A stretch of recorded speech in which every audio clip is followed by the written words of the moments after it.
pulling a dredge is one of the best ways anywhere in the world to raise fish up to your boat, specifically billfish and pelagics. Angelo DePaola, the coastal connection with EXP Realty. We're here at J&M Tackle, the Gulf Coast foremost saltwater outfitter. As always, we have our man Carson Hall. And look, it was always a big boat deal to be able to pull a dredge. Well, Lux a few years ago came out with the Dredge Boom along with an LP, and now you can pull those off of your outboards and center consoles. And Carson's going to break down how the setup works and how to get you ready to go pull a dredge. All right, Carson, what do we have? All right, what we have here is a LP S2 1200 reel, which is their baseline reel, which is all you really need to pull dredges, especially on a center console. They work great, they're bulletproof, and very functional because spools are like 125 bucks, so you can have a different spool for deep dropping or sword fishing. Just pop them out, change them real quick. But so we got a reel here. We got a number 4 AFCO Butt set up. Ideally on your boat, you want a rod holder, a 30-degree rod holder pointed straight out the side of the boat. If you don't have that, a Winthrop makes a T10X butt for the LP that has multiple adjustments, and you would be able to run it out of a 30-degree aft-facing rod holder because you could fold the rod down or the dredge boom down more to get it lower in the water. Cool, cool. This is the J&M Lux Dredge Boom here. It's roughly 6 feet long, and it expands out to 8 feet. It's your standard AFCO number 4 barrel connection, easy to put on any type of reel setup and butt, whether you got a hooker reel or even just a manual reel that you want to use. What size line? I recommend 300 to 400 pound mono for dredges. Some guys are starting to use like some 500 to 800 pound braid.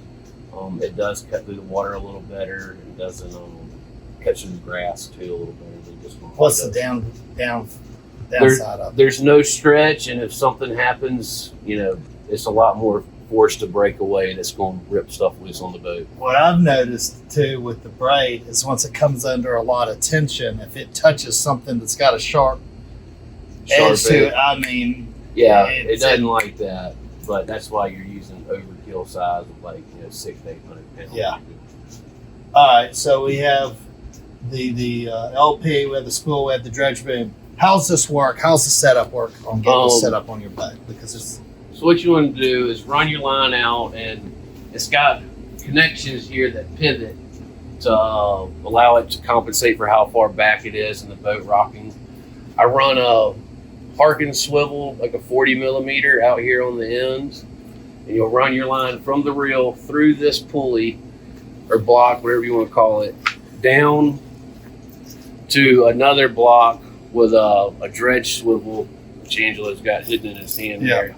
And so that you can hook to your dredge weight. And then your dredge is going to go right back here. Correct. And then where's this line going? And then after the line goes through this one, it comes back up and ties back off to the dredge boom. And I just took and did a little 400 pound mono with a loop and put a Aussie ball bearing swivel on here and use a shackle to connect it. So you don't have to worry about any snaps opening up. Now show them what you did with the shackle. I take a little piece of copper wire like you use for rigging your ballyhoo and run it through the eye of the shackle, the pin, and tie it back off just so it can't loosen up and open up while you're out there fishing. When you get done, you just untwist it and take it off. Now, Carson, why all the pulleys?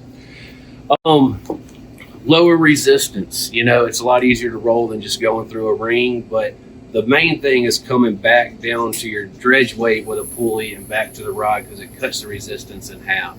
So it makes your reel be able to pull in twice as much. It gives the reel twice as much power. Man, I love this. Like, this setup lets a small boat fish like a big boat. It really does. Because it puts it out there just wide enough away from the boat where it's in the clean water, away from your prop wash. And when you hook a fish, you can suck it all the way up. Your dredges hang out of the water. It's out of the way. It's usually pretty far forward. Kind of like just past the center console is usually where we stick. Right. And then it comes with a tie back rope also if you're pulling a heavy dredge, so you don't blow out your center pin and your rod holder or anything like that. Bring that up to the forward cleat. Tie it off to a cleat or some heavy tubing, something that you got nearby to brace it. Cool. So we got all kinds of dredges. I love this setup with the Squid Nation. What are these called? The otter tails? Yeah, fin skins or otter tails. To me, this little curly tail gets way better kick than like a little paddle tail does. It does, and they don't wear out like the paddle tails do. The paddle tails, you got to cut grooves in them so that they don't paddle too much, Yeah. and even then they still wear and break. But these have a good action. They're low drag, easy to rig, and bulletproof. I mean, they got fiber reinforced. You can tug on this thing, and if you tug hard enough, you will rip it. They're very durable. And obviously, love the Squid Nation squid dredge. I mean, Yeah. Carson, tell us why you like it though. It's easy. They pull fairly light. They're tangle free for the most part. They shed grass real well, and they just raise fish. My favorite color is the pink one. The blue one does real well for me also, but they're just easy. And for what it costs and all materials to build, it's not really much. And you've got already rigged ready to go. So look, let's grab some of this stuff because we've got the otter tails. You've got what you were telling us with the paddle tail. You got to cut that little groove in them if you're going to pull these, so Right. the tail doesn't rip off. And these are nice because these are keel weighted, and they got a long pin where you can run one of these. Yeah, like, get one of those little dredge head style. It's kind of like an islander, but it has a larger 1/4 inch hole to allow these eyes to slide over your pin rigs. And so you also, could double up these booms, these dredge booms, and Yeah, run you can pull a double natural. stack. You know, I personally like to taper my dredges instead of running multiple bars because the bars just create so much drag. And I agree if with you you. kind of space it right, where one lure hits mono and not Yeah. another lure. So it's much more likely to pull free instead of mono and mono meeting and wanting to Well, it twist. gives you a bigger profile. So what do you have there? You have something for rigging naturals? Yeah, this is a pin rig, and they got them in multiple weights depending on what you're wanting to do, but it makes it super easy to rig and be able to run something like this with a natural bait. You can rubber band them on. I've used zip ties, copper wire, whatever you want to do. And then what do we have here? We have These are Firetails. fire tails. They Got a work little really kick. well. They got some swim action, super durable.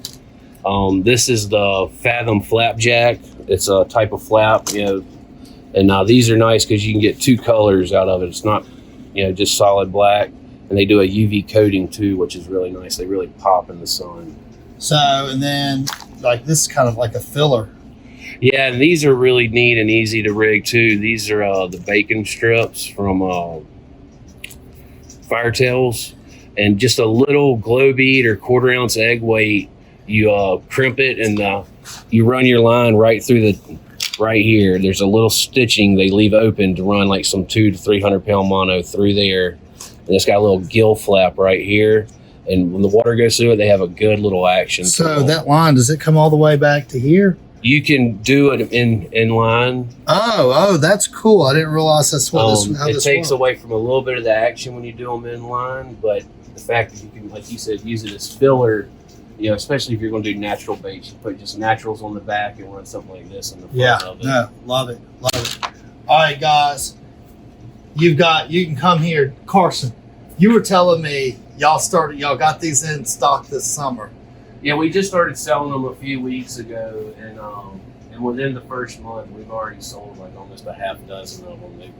People are really starting to like this. So you've ordered 4, you've already got. I ordered 2. They sold before I even got to put them in the system and put them out on the floor.